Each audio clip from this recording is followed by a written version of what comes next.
திருமூலர் சிவனை எல்லாவற்றிலும் இருப்பவனாக காண்கிறான்.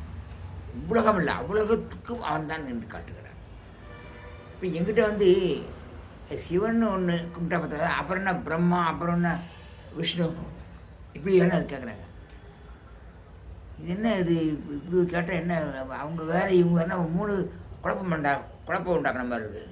3 தெய்வமா எப்படி? எல்லாம் அவர் தான் அப்படின்றது இந்த 4 வரியில் ஒரு பாட்டில் விளக்கம் சொல்கிறார் திருமூலர். பாட்டு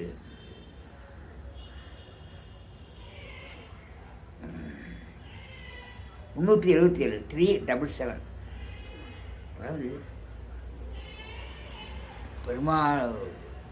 பெருமாளுக்குள்ளே அவர் தான் இருக்கார், பிரம்மாவுக்குள்ளே அவர் தான் இருக்கார், இவர் தான் எல்லாத்துலேயும் இருக்கார். தான கமலத்திருந்த சதுமுகன், நான்முகன் பிரம்மன். தான கருங்கடல் ஊழித்தலைவன், கருங்கடல் மேலே அப்படி ஊழித்தலைவன் திருமால். அதில் உள்ளே உயிர் போல் உணர்கின்ற அந்த அவங்களோட உடம்பு, பிரம்மாவோட உடம்பு, திருமாலோட உடம்பு. இந்த உடம்புக்குள்ள உயிர் இருக்குது. அந்த உயிர் யாரோட உயிர்? நம்ம சிவனோட உயிர்.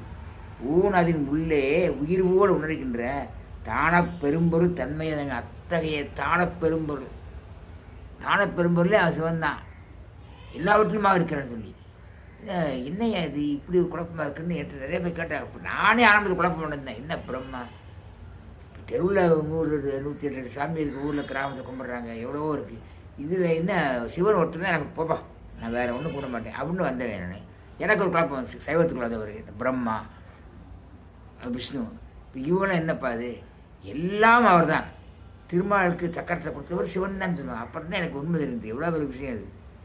லைக் பண்ணுங்கள், சப்ஸ்கிரைப் பண்ணுங்கள், ஷேர் பண்ணுங்கள்.